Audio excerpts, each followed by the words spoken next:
আক্রমণের জায়গায় আছি। এখন আমি আমাদের সাথে একজন চাচা আছে, তার সাথে কথা বলবো, পরিচয় করে দিচ্ছি।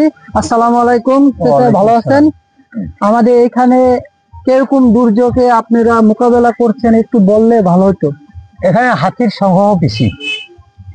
এই হাতির জ্বালা আপনার কোনোখানে ফসল ঠিক মতো কাটতে পারে না, মানে মানুষও 2-3 মেরে ফেলেছে হাতির আতঙ্কে। এখনো হাতি পাহাড়ে আছে, বুঝছেন? এখনো আছে। এই যে মনে করেন যে সন্ধ্যা হওয়ার সাথে খেতে করে নেই গরু, মানুষ কোন হাতির কাছে যেতে পারে না।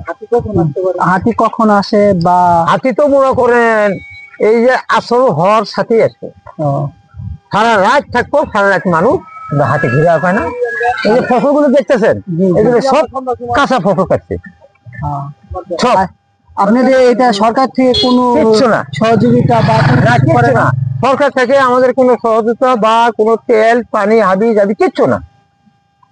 এই সব কাঁচা ধান কাটি ঘর নেওয়া হইতেছে, যেটা হবো 50 মন, ওটা হয় 10 মন।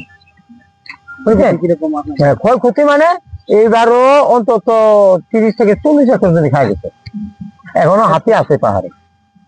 সরকার থেকে কোনো না, সরকার থেকে আমরা কোনো জিনিস পাইনি।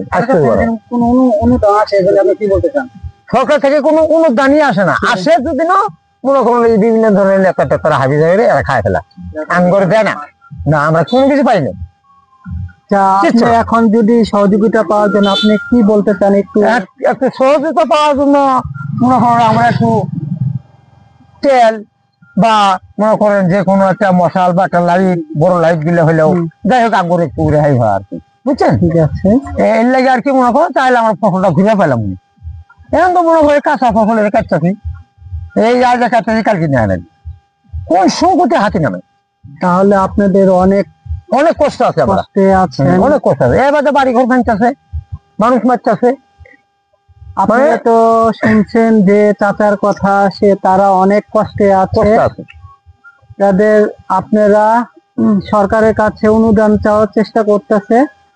ইনশাল্লাহ আশা করি চাচার আর এই এলাকাবাসীর ইনশাল্লাহ আল্লাহর রহমতে যদি এই দুর্ভোগ থেকে উদ্ধার হতে পারে, আল্লাহর কাছে দোয়া করি এবং সরকারের কাছে অনুদানের জন্য আবেদন জানাচ্ছি। সরকারের জন্য এই এলাকাটার দিকে একটু নজর দেয়, যে মানুষের যে ক্ষয়ক্ষতিগুলার জন্য সাহায্য যদি করতে পারে, যাদের যা যা দরকার এগুলা যদি তাদের সাহায্য করে।